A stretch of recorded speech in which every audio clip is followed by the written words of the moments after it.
Why are you not a Christian? Because I see no evidence whatever for any of the Christian dogmas. I've examined all the stock arguments in favor of the existence of God, and none of them seem to me to be logically valid.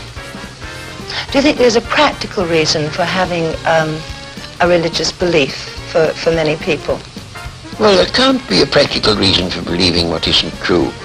That's quite, at least I rule it out as impossible. Either the thing is true or it isn't. If it is true, you should believe it, and if it isn't, you shouldn't. And if you can't find out whether it's true or whether it isn't, you should suspend judgment.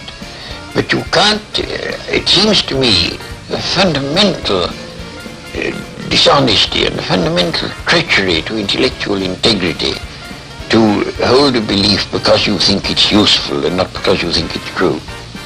Well, I was thinking of those people who find that some kind of religious code helps them to live their lives. It gives them a very strict set of rules, the rights and the wrongs.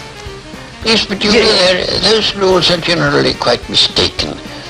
A great many of them do more harm than good. And they would probably be able to find a rational morality that they could live by if they dropped this irrational, traditional, taboo morality that comes down from savage ages. But are we, perhaps the ordinary person, perhaps isn't strong enough to find this own personal ethic? They have to have something imposed upon them from outside.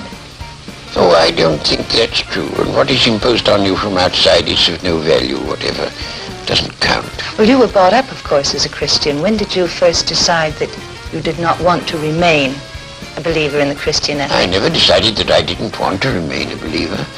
I decided between the ages of 15 and 18, I spent almost all my spare time thinking about Christian dogmas and trying to find out whether there was any reason to believe them. And by the time I was 18, I discarded the last of them. Do you think that that gave you an extra strength in your life?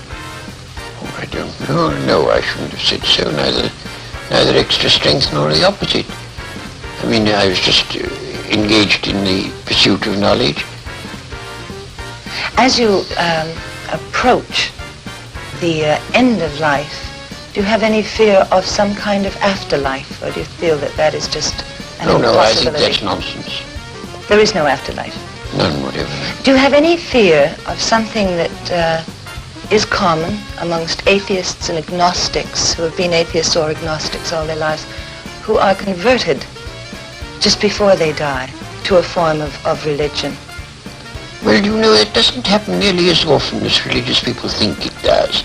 Because religious people, most of them, think that it's a virtuous act to tell lies about the deathbeds of agnostics and such.